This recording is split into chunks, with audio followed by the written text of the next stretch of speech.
went into the trade period with a couple of clear objectives. Obviously, with Lewis Jetta wanting to go back home to Western Australia, it was sad to see him leave, but we wanted to make the most out of that opportunity that presented itself, and so we really looked at a couple of areas in our list, and one was the ruck and another one was a key position area, and we just felt that was an opportunity with Callum's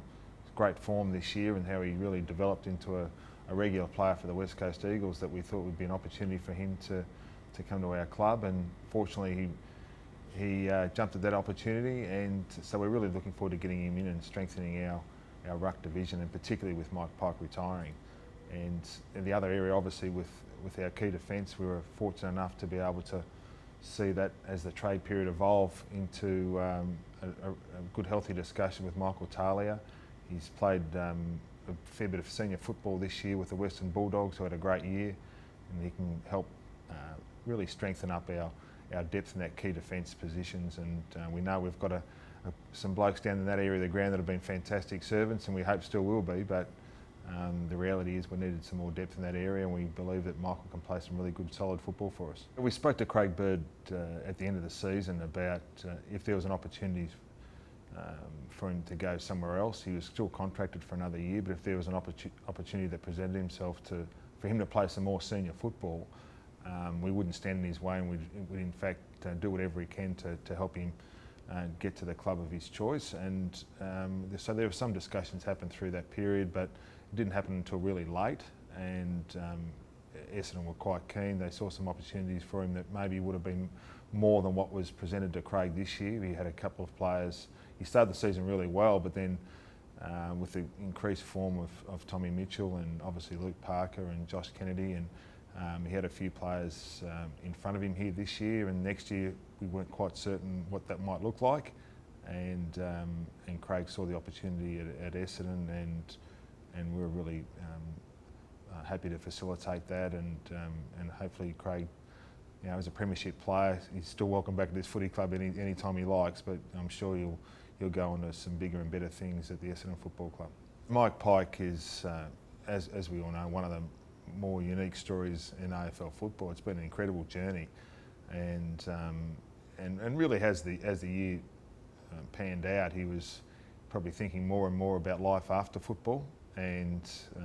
you know, he's been working in that space, in the banking space, for quite a number of years now, and that was something that he was keen to get his teeth into and to start in that post-football career pretty early, and that's what he's made the decision to do, and once that decision was made, we obviously had to strengthen up our ruck division, but it's just been a wonderful journey, Pike. He's and I say this with a bit of thought behind it, as far as he's probably the best learner I've seen in AFL football. He learns so quickly, and coming from the background that he did, which was not even seeing the game, and turning up here and playing in his first year, playing in a premiership and being a really good player for us for a long time,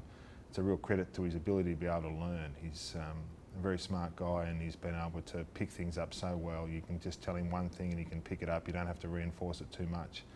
and he just trains his heart out. So he's been a wonderful contributor to this footy club, a valued member of the team for a long period of time, and I'm sure we'll see him around the place, but he's just been a great player for us. We're going into this draft period, as we always do, with full faith in our recruiting team led by Kinnear Beatson. He's you know, a fantastic person to have involved at that very important part of the football club. So he'll lead that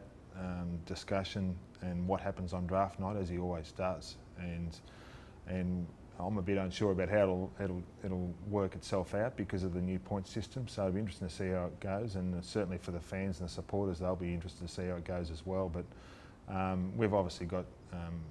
academy prospects, father-son prospects, but with the new points system, it's going to be very much on the night, and how it goes and how it transpires on the night. And whilst we'll go in with the best possible plans, I'm sure we'll be like every other club. We'll just have to sit there and wait and see how it pans out, and that's certainly going to be the case this year more than ever.